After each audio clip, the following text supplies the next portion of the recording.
Por que existiam diferentes padrões? Porque cada empresa fabricava o seu protocolo de rede para comunicar com seus equipamentos.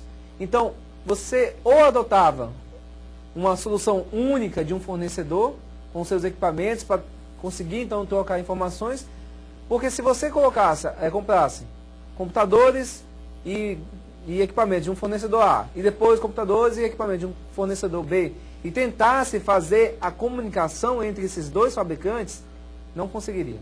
É uma organização, então, como nós falamos aí, internacional para padronizar. Quer dizer, eles definiram um padrão de interoperabilidade. Então a ISO, ela decidiu, vamos fazer o seguinte, para tudo, vamos estabelecer aqui uma forma única, uma forma padrão, para que todos esses componentes de rede possam, então, se comunicar.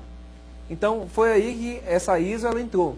Vai dizer assim, olha, a partir de hoje, se você quer fazer com que todo o seu equipamento se comunique com qualquer outro, você vai ter que seguir esta e essas normas de comunicação. A gente chama de modelo OSI, Open System Interconnection, ou seja, é um padrão aberto, né, de interconexão. Na verdade, como eu disse, esse camarada é um padrão de referência, tá? Para quem for querer implementar um protocolo, os fabricantes, por exemplo, e querem que o seu protocolo seja compatível com os outros, tem que seguir essas recomendações aqui, tá? Então o OSI define padrões de comunicação em redes, ou seja, define o modelo de comunicação em redes em camadas, que a gente vai ver daqui a pouco, e define meios para que as redes diferentes possam trocar dados, ou seja, define regras. É como se fosse, lá em análise de sistemas, fosse o projeto, né? O modelo OSI não é uma classificação, não classifica nada, não é uma regra, tá?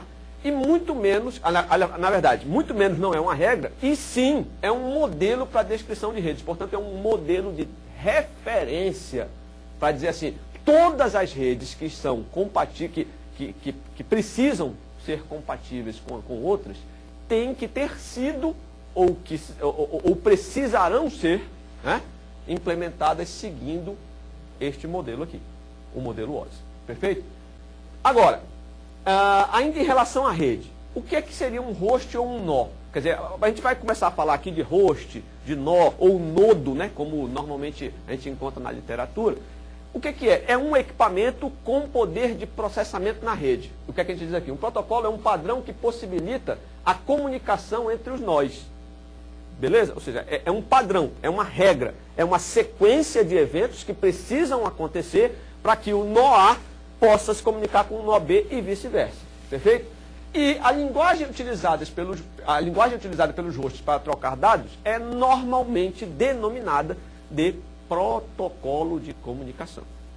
Então, aquela história que eu falei para vocês, é um protocolo, nada mais do que uma tentativa frustrada de imitar um protocolo da vida real. Tá certo? Ou seja, o protocolo entre dois computadores é um protocolo entre duas pessoas, aspas, burras, que só entendem, são limitadas ao extremo e que só entendem aquilo. Se a informação sair daqui com uma vírgula a mais, lá não vai entender. Ainda em relação à finalidade dos protocolos, a gente pode afirmar que seria permitir comunicação, claro e evidente, e enviar e receber dados em rede. Bom, os protocolos resolvem problemas? Bom, aí já fica meio complicado, essa afirmação, por isso está entre aspas. Resolvem problemas, mas que tipo de problema? Né? Por exemplo, quem usa o meio físico? Uma interrogação. Qual a forma de escalonamento? Ora, precisa existir um protocolo, uma regra muito bem clara, muito bem explícita, para dizer, olha, a estação ou o nó A tem o direito de acessar o meio agora. O restante tudinho que é surdo aí espera. Como é que eu vou dizer que o restante espera? Eu não tenho como dizer. Eles têm que prever, usando o protocolo deles lá, que o meio está ocupado. Como eles vão fazer isso? Aí é uma complicação, realmente. Então, é um problema? É resolvido por quem? Pelos protocolos. Tá? Ou seja, o problema de acesso físico ao meio. E qual a forma de escalonamento? Lembra dessa palavra aqui? Escalonamento lá de sistema operacional? Então, quem usa o meio físico? E quando? Né? Ou seja, escalonamento. Por quanto tempo? Então, são problemas típicos que são resolvidos por protocolos. O modelo OSI, ele é definido em camadas, como nós podemos aí, ó. Ele é definido em camadas para que possamos, então, compreender o seu funcionamento, ok? Os protocolos que nós estamos dizendo, estamos tanto definindo aí, eles atuam nessas camadas, né? Vamos aí. Esse modelo em camadas, ele é independente de topologia, de meio físico e de abrangência de rede. Quais são as camadas que existem aí? Ó? Chegamos finalmente nelas. Pessoal, dê uma olhada aqui nessa coisa. São 7 camadas, por isso é camada 1, 2, 3, 4, 5, 6, 7. Então quando o cara me disse lá no telefone, lembra? Não, isso é problema seu aí porque é camada 3. Eu não sabia nunca que ele estava se referindo à camada de rede. Aí você pergunta, Cláudio, isso tem no computador? Não, não tem. Isso é conceitual. Isso é só para que você possa entender como os protocolos, porque isso aqui não é implementado. O que é implementado são os protocolos que vão ter aqui na frente, que a gente vai ver depois, que são baseados nisso. É só para você saber o seguinte, bom, eu estou fazendo um protocolo, por exemplo, eu estou usando, você não faz download você não acessa a página web?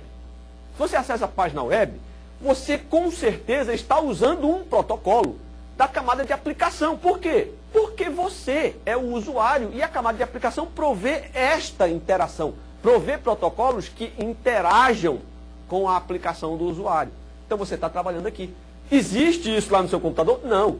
Mas é preciso que você tenha a referência de como é que as coisas estão sendo implementadas lá no seu computador. E assim por diante. O que vai importar para nós aqui dessa camada, disso aqui tudo, não é a camada física.